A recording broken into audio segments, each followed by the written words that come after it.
Do you ever watch one of those movies over again and just rethink about the movie and kind of think maybe the movie isn't as violent as it necessarily was or is, um, if that kind of makes sense?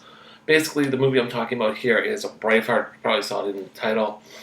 Braveheart, Mel Gibson. It was released in 1995.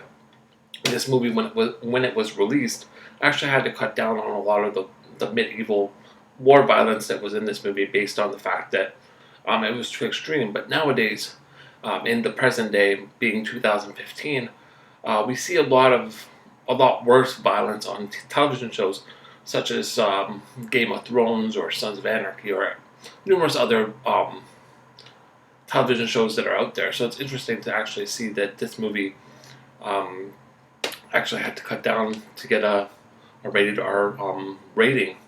So this movie is released through Paramount. It was released in 1995. Like I said, it stars Mel Gibson. Basically, it is the story of William Wallace and uh, his legacy, or how can I put it? Basically, he's left Scotland for years, sort of like the Lion King when Simba left. But when he returned, people didn't believe he was William Wallace.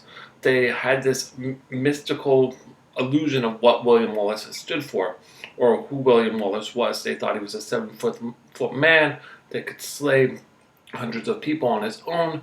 Not to say that they didn't portray William Wallace in this movie as that kind of person, but they portrayed him as a regular individual that took those mythological senses and put it into action through his words.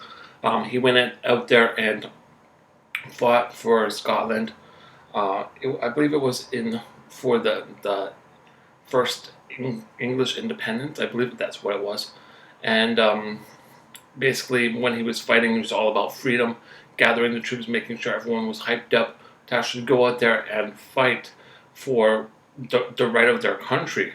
And sort of like that illusion that people had of him, he took it upon himself to become this leader, to become that person that people could look at and say, you know what, we're going to follow this guy no matter what.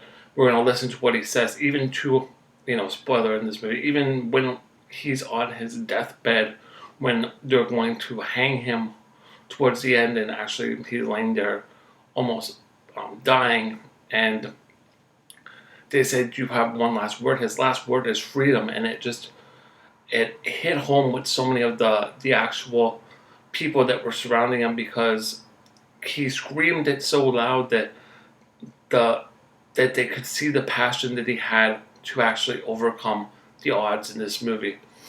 This movie really didn't have as much hype as it was supposed to have until it hit the Golden Globe times.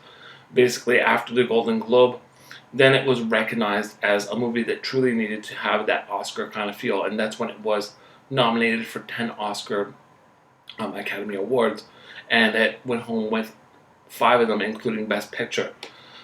In my opinion, this is Mel Gibson's best movie. He definitely gave it his all. Most of the filming in this movie took place in either Ireland or Scotland, and they actually used different camera views that they had never used before in this movie.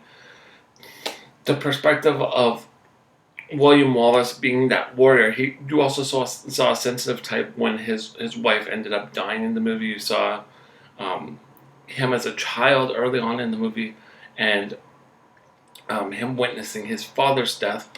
So that added to the character of William Wallace in this movie. On the front cover here, you have him with his wife. You have him as the warrior. On the back, more pictures of him with his wife. Him in the famous battle scene where they have the picks at the bottom and they're waiting for the enemy to come, and they raise the picks and the enemies on the horses run at them. You also have him at the end being led to what would be presumed as his death. This movie in general was a very long movie. It was over, I believe, over 3 hours long. It's one of those VHSs that was a dual VHS, similar to movies like Titanic.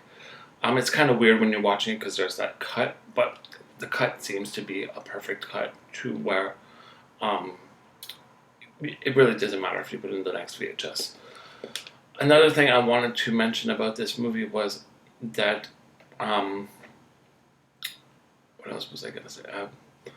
This movie in general, if you're watching it, it starts off really slow, and to the point where they actually have that battle on with the pics that I mentioned. That is basically the climax of the movie. There is another battle after that, but I find that that's the primary battle. They could have ended the movie after that part, and the movie still would have been amazing. I feel that the battle after kind of was taken away by the battle when he went in there but had his face painted blue on one side, and he was talking about how you can take away all this stuff, but you'll never take away our freedom. I think that was the moment when people were like, whoa, like this movie is what it is. And it just turned out to be an epic movie. If you haven't seen it, I highly suggest checking it out. It is one of those movies, like I said, that starts off slow, so if you're one of those people where you're like, it's not that great, definitely stay tuned, because that fight scene that I mentioned where he goes out there and he's painted blue and they're all fighting for Scotland will definitely be one of those moments you want to see in the movie. So you guys out there, let me know what you guys think about Braveheart, what you guys think about Mel Gibson. I definitely think this is Mel Gibson's best movie, but I want to hear your guys' opinion on it. Just leave a comment below. Let me know what you feel about the whole build-up of this movie and the fact that it won all those awards.